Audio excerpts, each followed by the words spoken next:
Hello everyone and welcome to game week 2 of the 2024-25 Optegra Championship here at the Lee Westwood Sports Centre, where you join myself, Ryan Sipple, for the opening game of the day on Court B, which will be very closely contested between Teesside Steel and GBG Knights. Let's clear them graphics. I'll go through the team lineups once we begin and talk about how these two fared in game week 1, expectations for the season ahead, and of course bring you the action live. Ian Harley in the centre overseeing proceedings, gets the thumbs up from the keepers of our competing two.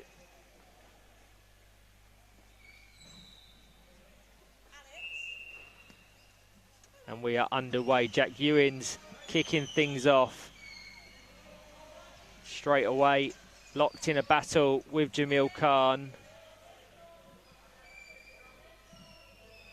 Out of play.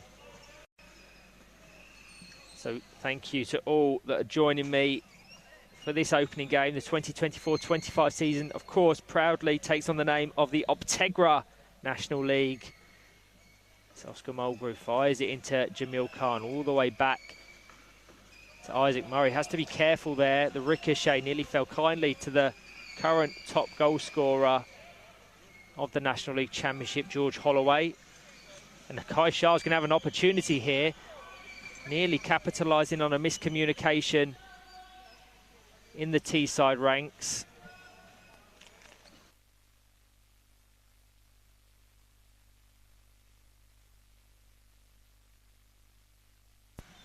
Into the box, Mulgrew to Jack Ewins, fired into Isaac Murray.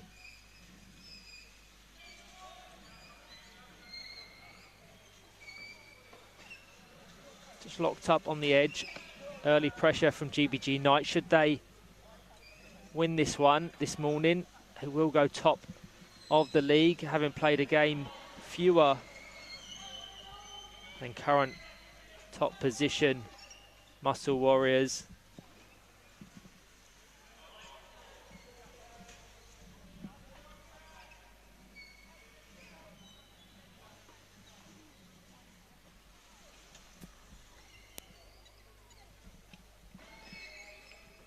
Jack Ewins into Oscar Mulgrew.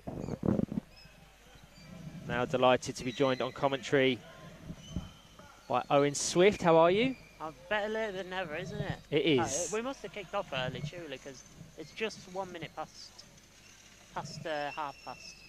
And I won't take that as an excuse. Being on time is late, I know, Owen. it is. It is. Poor for me. Very poor. How are you? Very well, thank you. Excited for this one. Obviously, you have a very close affiliation with Teesside Steel. Yes. I was meant to actually be playing for Steel this season. But obviously I had other ideas with having an accident in the summer and been out for a little while. But, will it be the expectation potentially next season or maybe later in this season that you look to get playing again? We'll see how we get on. I think it's just playing it by ear and seeing how things go.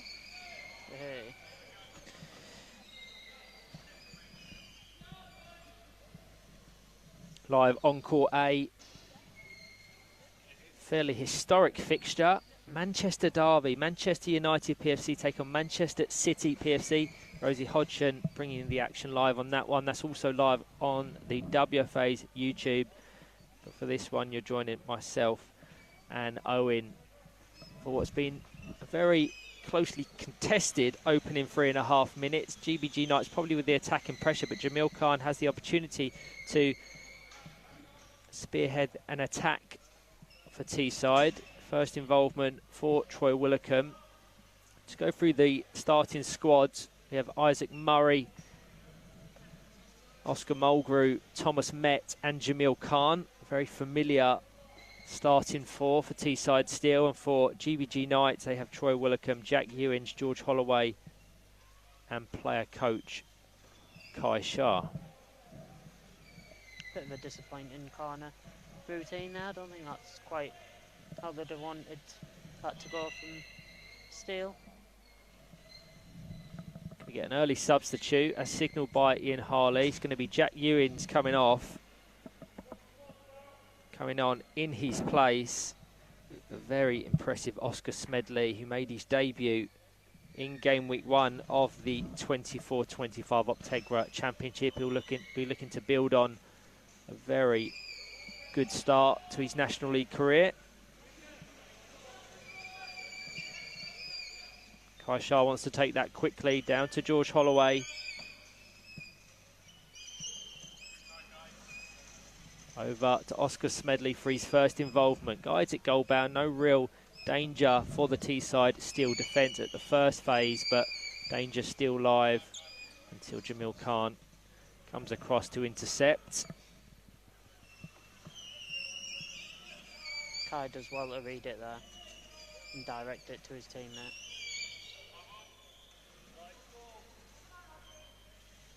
It's a big season for Kai.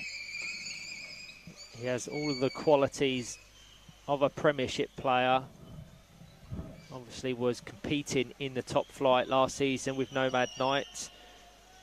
They've rebranded in the off-season, so they're now under the name and banner of GBG Knights. The amalgamation of GBG Saracens and Nomad Knights. So they've seen a lot of players come and go. But they started the campaign absolutely brilliantly. 4 wins from their opening 4 games.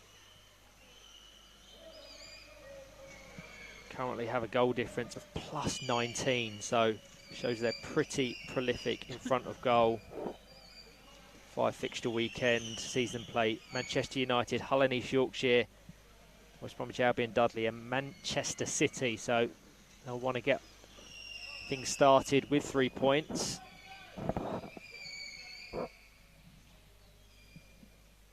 On the topic of George Holloway, currently trying to prevent Jamil Khan from advancing. 14 goal contributions in GBG Knights' first 4 games. 9 goals, 5 assists. So he's certainly one to watch as the weekend and season unfolds.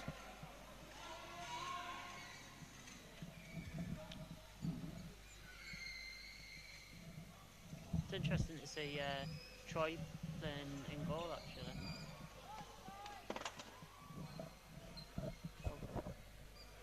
Interesting to see Troy playing in goal, which is quite an unusual position from what I've seen of Troy. I think there'll be a lot of experimenting for GBG Knights. As already mentioned, they've seen a big shift and change from the one that ended the 23-24 season. So it's a lot of new players coming in, experiencing the National League and the Championship for the first time. Oscar Smedley most notably, who's going to have an attempt here. Indirect free kick. George Holloway in between the chairs of Mulgrew and Murray. Just nicks up on the front of Oscar Mulgrew's chair. Yeah, you mentioned the merging of Saracens. Was it Saracens? Yeah, GBG Saracens and Nomad Saracens. Knights. Yeah, I was very impressed with them in the playoff, which I thought were very unlucky. They were absolutely brilliant. They were, yeah. And applying the further context, they had 3 players against a squad of 8 from Nottingham Forest that they were facing at the time, and Oscar Smedley was a key player within that game. So I'm really glad to see him playing National League football this season. I thought he may have had to have waited another year. Obviously Nomad Knights went on to lose their playoff against Norwich. So it's been a big rebrand and rethink from the team that hail from Gloucester. But should they continue the season as they started game week 1, they'll almost certainly be playing their football in the Premiership next season. So much action remaining in the 24-25 season. Anyone that doesn't know, Premiership and Championship, both 5 held across 5 weekends across the season, so 10 in total, and then we have a single playoff weekend as Thomas Met gets his first major involvement doesn't commit to that rotated spin kick, which was a shame because he could have applied pressure on Troy Willicombe. Wouldn't have been of too much danger, but then if he followed up on that ricochet, could have kept the attack live. It's been quite a slow start from Steele, really. We had this conversation at the Premiership just a few weeks ago. The opening game of the weekend is always fairly lethargic, fairly slow. Players have either travelled up the morning of or stayed over the night before.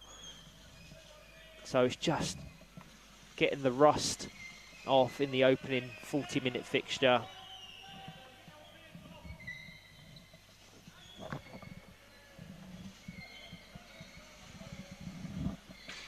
Heavy contact from Thomas Met there, just driving into the side of Troy Willicombe. Does well to escape a yellow card. Whilst there was no malice in it, heavy contact. It was very late as well, wasn't it? The ball had already been played away, and the challenge still went crunching in. George Holloway back to Kai Shah, well closed down by Jamil Khan. It's lovely to see GBG Knights trying to play the passing game. That'll be needed, especially if they are to challenge for going up. Looks like there's going to be a yellow card here. Yeah, not quite sure what that was for, that one. But he did extremely well to escape it just 30 seconds ago, following that contact, whether it was obstruction or something other. Thomas Met does go into the book. But early on as well. I agree with what you're saying. GBG Knights do play some nice passing football, and not only are they looking to make the results count, they're looking to play an exciting brand of football, which is ultimately what we really want to see.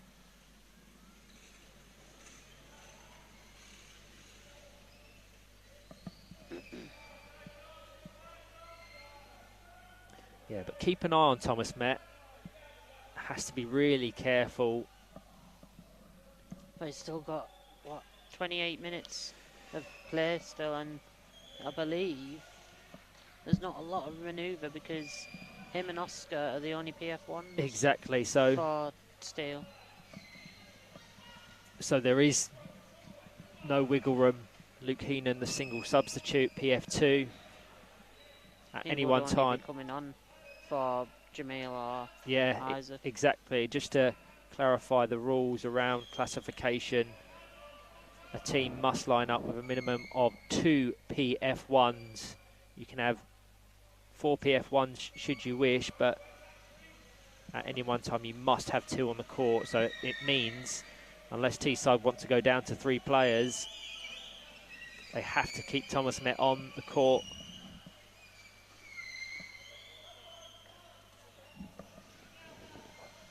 Which they may not have a choice if he's sent off. Might be a 3-man team. No, I mean it'll have to be for the next game, which is later on in the day.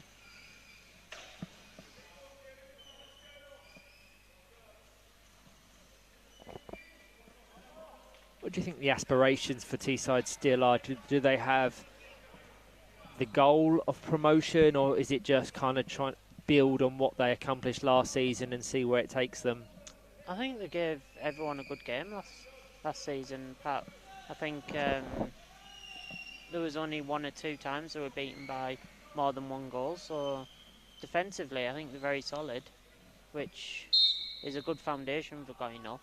But on the flip side, it's going to be harder to score goals if they were to go up in the Premiership. So, and if they're struggling in the Championship currently, then it might be worth just building on where they finished last season and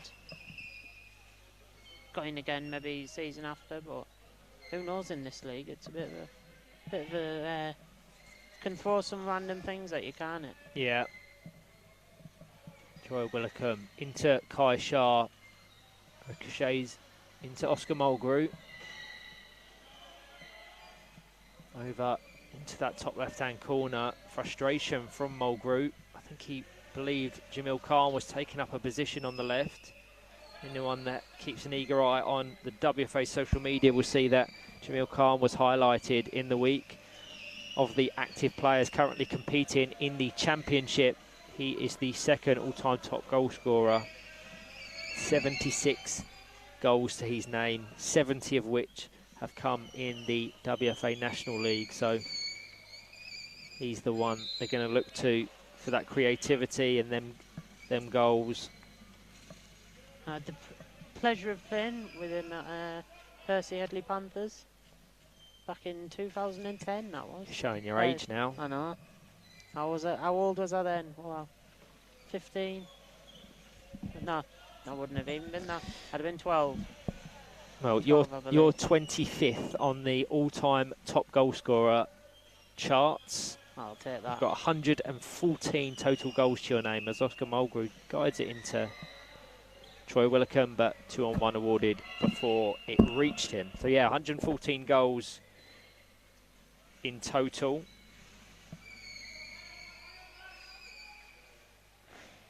Reece Mallett, was he the first in the championship top goal scorer? Sorry, say that again. Was it Reece Mallett who's first at the minute? No, Rickenshaw.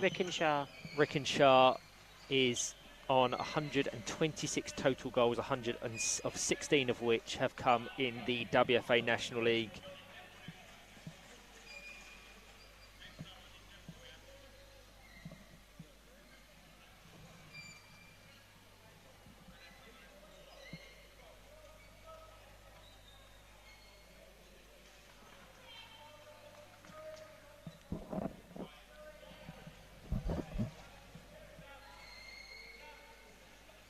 Thank you to everyone that's tuning in. As always, get your comments, predictions, thoughts in the comment section. We'll give you a shout out.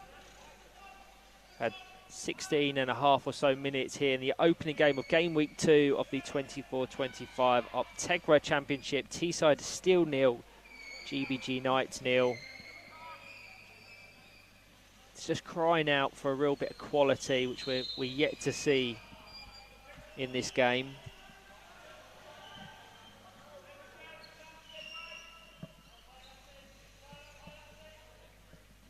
just needs a bit of livening up, doesn't it? It needs something to happen, and like you say, a bit of creativity, something. I think it's such an important fixture for both of these that they will desperately, at 3 points at either of them would be seen as a huge bonus. Yeah. So it just shows, it just looks as if they're not risking it at the moment. They don't want to. GBG Knights, though, really are the better side so far.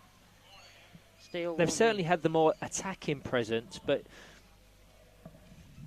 nothing that's really put Isaac Murray in any real danger. You're going to jinx it now. Probably. Nice dummy there from Kai Shah. It was well worked. Didn't get the connection from George Holloway. He had plenty of time to set himself.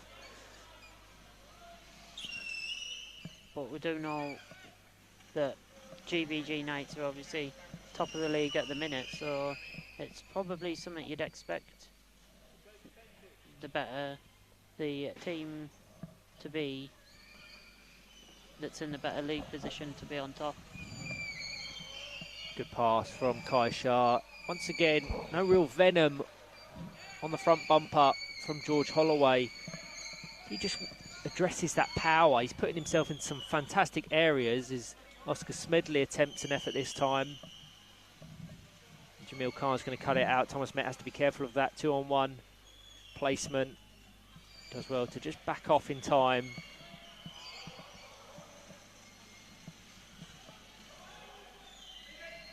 A win here for GBG Knights, as already mentioned, would take them top of the table. Currently in second. Teesside still currently in 6th. A A win for Teesside Steel would see them leapfrog Leeds Dynamos and West Bromwich Albion Dudley in the standings.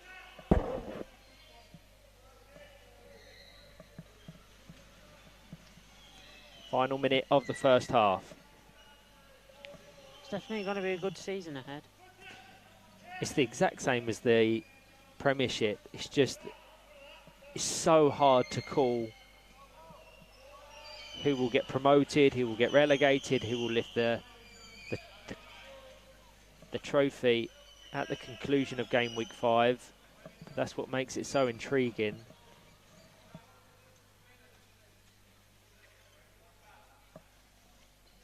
I believe it's still 0-0 on court A between Manchester United and Manchester City. Here, Kai Shah fires it into George Holloway. Once again, just doesn't get the connection and or timing.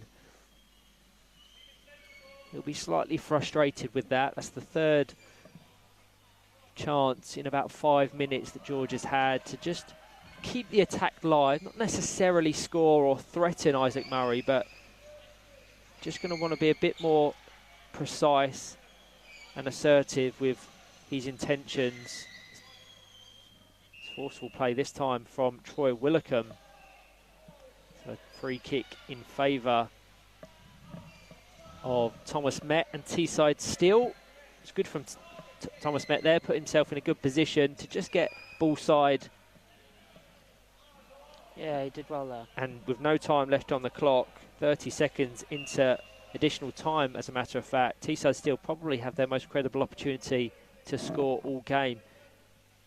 Jamil Khan fired into the back wheel of Troy Willicombe, and that will be the last no time action. to take the corner. No, we are nearly a minute over, and there's been very few stoppages, so I can understand that. But at the conclusion of the first half, it's Teesside Steel 0, GBG Knights 0.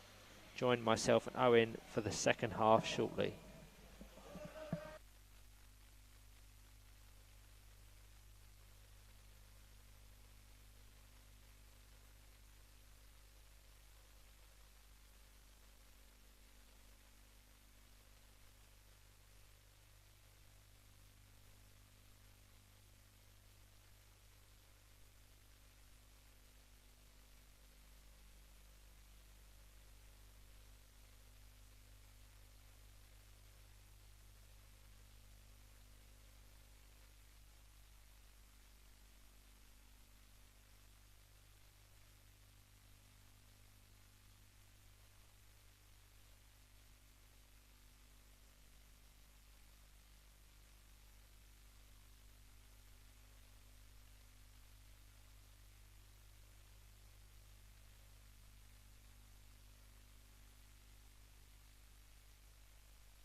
Hello everyone and welcome back to the second half of Teesside Steel versus GBG Knights, where you join myself, Ryan Sipple, and my co-commentator Owen Swift for the action live. Nothing to separate the two at the conclusion of the first 20.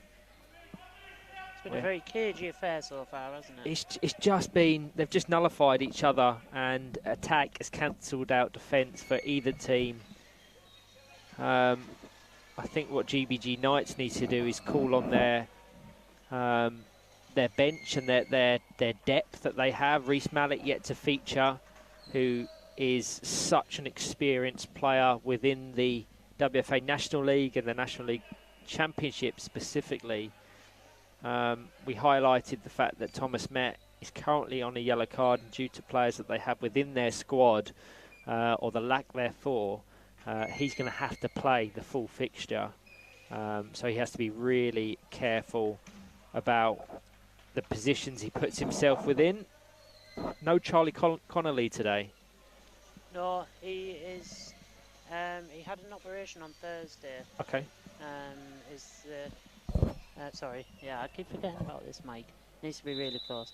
Yeah, Charlie had an operation on Thursday, so he's unable to attend, which it was a bit of a last-minute thing, I believe. So. Well, if he's watching, I wish him a speedy recovery. Is Charlie a PF1? He is. So then that would have been. That shows it's going to be a real dilemma for them this weekend, that they're going to have to navigate. And when you're looking at Oscar Mulgrew and Thomas Met specifically as the two designated PF1s, they're going to have to play every minute of football this weekend. So staying on the court will be ultimate priority. So I have no doubt Graham Mulgrew is currently talking to Thomas Met, or has done so at the half-time break, to just say, be careful about the positions you put yourself in, avoid contact. He was dubbed the poacher by WFA chairperson Dean Williams for the fantastic positions he puts himself within. If anyone that's watching can just see that Isaac Murray is just instructing Thomas Met off the ball as to where to place himself. So keep an eye on him as the second half unfolds. 0-0 on court A between Manchester United and Manchester City. Really is a fantastic sight to see the two teams that adorn the official kits of the mainstream running teams go head to head in the Power Chair Football Forum. So yeah, it seems both games are very tight. I would also, before we kick off, a happy birthday to Graham's daughter, Imi, who he's obviously missing. He's chosen the priorities. He's come to Nottingham and missed out on his daughter's birthday. So happy birthday to Imi. But yeah, kick off for Teesside Steel. I think this half is going to be more lively, I have a feeling. And it's already started well. Yeah. GBG Knights back with Jack Ewins on the court in place of Oscar Smedley. Featured for like the first maybe 5 minutes in that first 20, and then was brought off. So he comes back on in place of the GBG Knights number 10. Confirmation of that on your screens now. But yeah, we just want to see it pick up a little bit. I think it's more, like you said earlier, about the early start. It's difficult because it's not just the early start, but the early start on the opening day. Yes. Like even the Sunday's a little bit easier because you're acclimatised to the football, having played it for a day. Oh, that's a great chance. It's probably the best chance all day, and Oscar Mulgrew need to be careful there. Nearly put the ball on a plate for Kai Shah in the centre. Had he made contact, it would have been another he doesn't effort. Need asking twice neither, does Kai? He's got a good hit on him when he connects.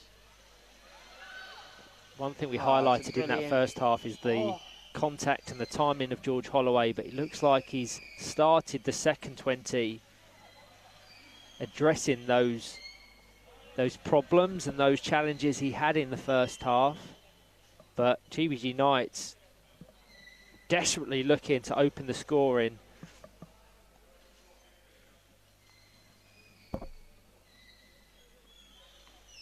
Into Jack Ewins. Oh, he swung and just missed it. It's just, again, it's the timing in that final third for GBG Knights, which has proven their undoing.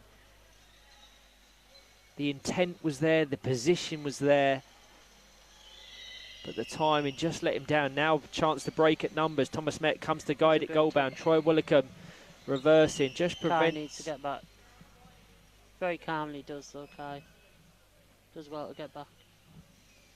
It's just those lapses in concentration that Teesside still need to capitalise on. Thomas Met locked in that top right-hand corner. Jamil Khan and Oscar Mulgrew both waiting on the edge of the box. Oh, he's done so well to keep that in there. Oh, a bit of force there. Bit of force. But referee, I guess he's played on.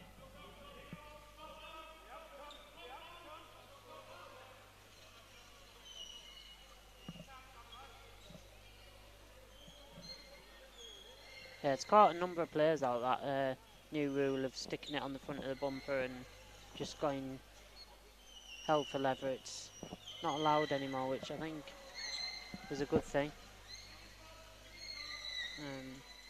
Because it is a bit unfair when it's... Thomas Met just driving from one side to the other. Oscar Mulgrew in the centre.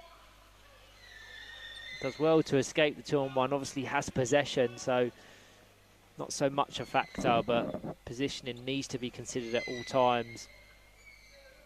I know Dean nicknamed him or dubbed him the poacher, but that was a bit Lionel Messi, that wasn't it? I should have stayed in bed, shouldn't I? I like Lionel Messi. Jack Ewins into Kai Shah. Oh, that's a good hit. That's a fantastic hit from Ewins back over. Big season for Jack Ewins. It's a cliche, I know, and we say it a lot, but he struggled in AFC Bournemouth Warriors team last season. A really unfortunate ricochet off of Troy Willicombe's chair. Teesside still take the lead. I think it's going to go down as an own goal. Yeah, it wasn't on target until it took a deflection, so it will go down as an own goal. But what a set piece that was from Steele. Brilliant, well worked. I said it a few minutes ago that they're going to try and want to capitalise on mistakes and miscommunications within the GBG Knights defence, and they did so brilliantly there. 25 minutes play. Teesside still 1, GBG Knights 0. There must be a dip in the sports hall because all the action was down here in the first half. Yeah. And now all the action's down here in the second half, which we won't complain because in the commentary, gantry sort of thing, we're right in front of it. Yeah, so for all of those unaware, Owen and I are situated just out of shot on the bottom left-hand corner of your screen. So when it is across the other side, it is sometimes hard to view. Jamil Khan into Oscar Mulgrew, doesn't quite get the contact. Looking to replicate that passage of play which saw him open the scoring, or fire the ball off the back of Troy Willicombe's chair to open the scoring. Yeah, it was very unfortunate for GBG, but it was so well worked from Steele also, so it was it's needed some livening up, and I think now especially. The second half's already been better, but I think now both teams will really be going for it. This would be the first blemish on GBG Knights' fantastic, faultless record so far, as we're going to get a substitute. Reese Mallet is going to enter the court for the first time this game. They've just held off momentarily, so maybe they're not making that substitute just yet. This current scoreline sees Teesside still go up to 4th in the division. 3 points behind Manchester United, who are locked 0-0 against Manchester City currently. So they'll want Manchester City to maintain that level of performance to prevent United getting the full 3 points. It wasn't. It's quite hard to differentiate the two kits that GBG Knights have got. Because they've got green sleeves, yeah. even when they switch to their black, or their It's keeper not an does, awful because lot. of the harnesses that typically secure players within their chair. It does It is. cover a lot of it anyway, doesn't it? But Troy Willicombe off. Oscar Smedley back on. Reece Mallet waiting desperately to make an impact from the bench. It's confirmation of that substitute. But this would be a huge 3 points for Teesside Steel. Going to have to call on their experience, particularly Jamil Khan now, to steady the ship a bit. Exactly. But that's the sign of a real good team, is how you manage a performance when you're 1-0 up. Wind that clock down as best possible. It may not be the most exciting spectacle, but if it's 3 points, it's relevant, really. As Oscar Smedley into George Holloway. Again, didn't quite get the time in to really threaten Oscar Mulgrew, but either way, he was positioned brilliantly. It was a well-worked corner, that from GBG Knights there. There's been 3 consecutive corners, I believe. Possibly 4. Can they make this count? Smedley, front bumper, Kai Shah, trying to find the gap between Murray and Mulgrew. I like what they do, both teams, when it comes to set pieces. They change it up a lot. They have quite a few tricks up the sleeve, and not every set piece is the same. They have different options, and that shows intelligence from the players from both sets. Jack Ewins now adorning the designated goalkeeper jersey of GBG Knights, trying to prevent Jamil Khan. It just slipped behind him. Crucial clearance by Kai Shah, otherwise Teesside Steel would have doubled their lead. 10 minutes remaining in this opening game. Teesside still 1 goal to the good.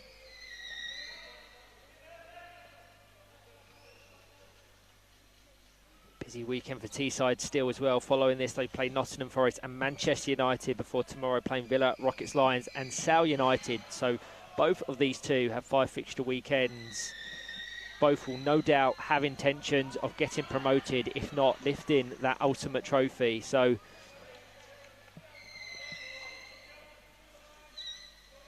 on paper, you would say that for both of these two, this is their toughest matchup of game week 2. Should Teesside still get the 3 points, I would very much suspect that they'll want to get maximum points from game week 2.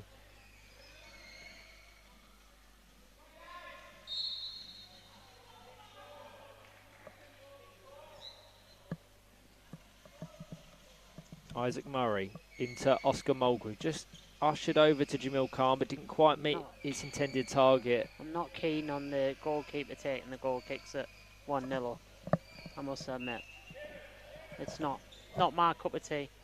But what's my cup of tea and what other people's cup of tea is totally different. And if it works, it certainly works. And it's working at the minute for Steel.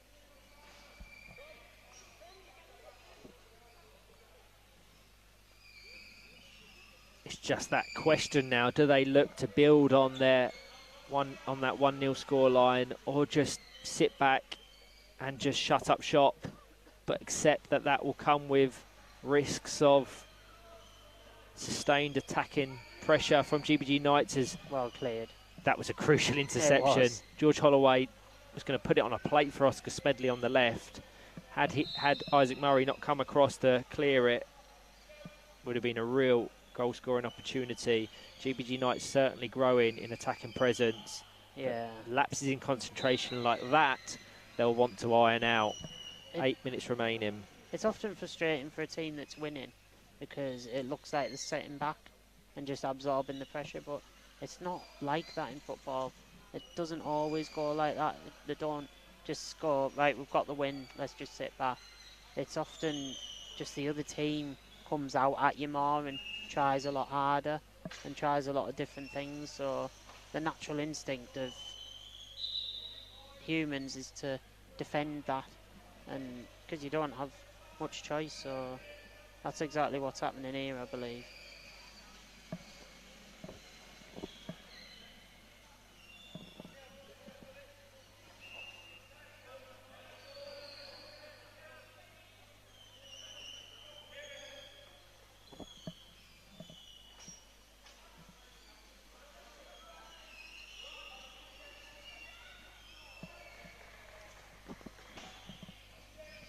Jamil Khan does well. Met by Jack Ewins.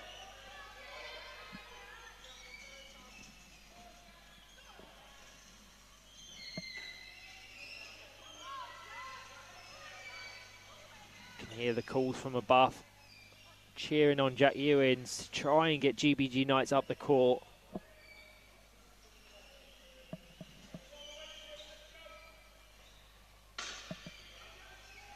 Jack Ewins has done brilliantly well there. A lot of contact. Keeper's up at the minute as well. It shows they're going for it, Yeah. which leaves vulnerabilities in behind, but it's the risk versus reward. If they're going to want to desperately try and find an equaliser, they're going to have to probably create them overloads in attack, because nothing they've done so far has troubled the Teesside Steel defence a great deal.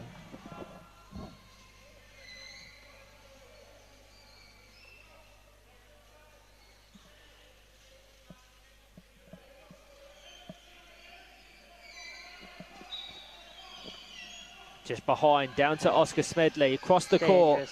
Really nice football. Kai Shah with the initial break, down to Oscar Smedley. His ball was slightly too square, straight for George Holloway. It was cut out anyway, but that's the danger that Teesside still have to be aware of as GBG Knights bring on Reese Mallet, one of the most experienced players competing in our championship. That'll be the last involvement probably for George Holloway, who's put himself in some fantastic areas. It's just that timing that let him down slightly. Thomas Met for the alternate team has been very isolated with his a rare involvement, certainly since they got that opening goal, and lapses in concentration. He was caught in two minds there, Oscar. And that is always a danger. If you hesitate and change your mind at the last second, 9 times out of 10, that's when you gift possession away or make a mistake. Yeah. Look at this far out here from GBG Knights. This is the fundamentals of a Premiership side. This is... And this is why they're such an exciting team. Win, draw or lose, they're going to go for it. And they're going to want to play that attacking brand of football, which is ultimately what everyone wants to see. So full credit to them. Can they find that gap? Isaac does so well. He's been brilliant this game, and setting up the wall here. It's just his communication as well as obviously his positioning. Oh, he's definitely got a good mouth on him. He can definitely communicate well via. Right, whether it's via text in the group chat or we have many conversations, myself and Isaac, and I know he watches all the games back, so it shows he's continuously. It's only so he can check his hair out. Probably. It's not to do with the football. It's a sharp haircut. He didn't get it cut for game week 1, which I made a few comments on, but yeah. I don't think you were the only one that. I think Tom made a few comments on it too. Yeah. He's a real solid player, and he provides a fantastic foundation for Teesside Steel to build upon.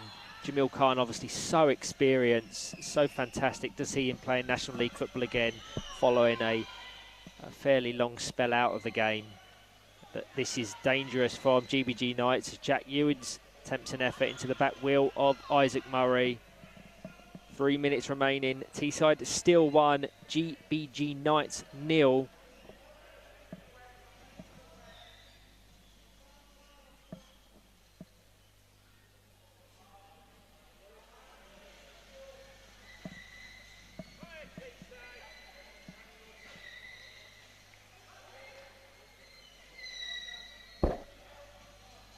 Jamil Khan readies himself to take.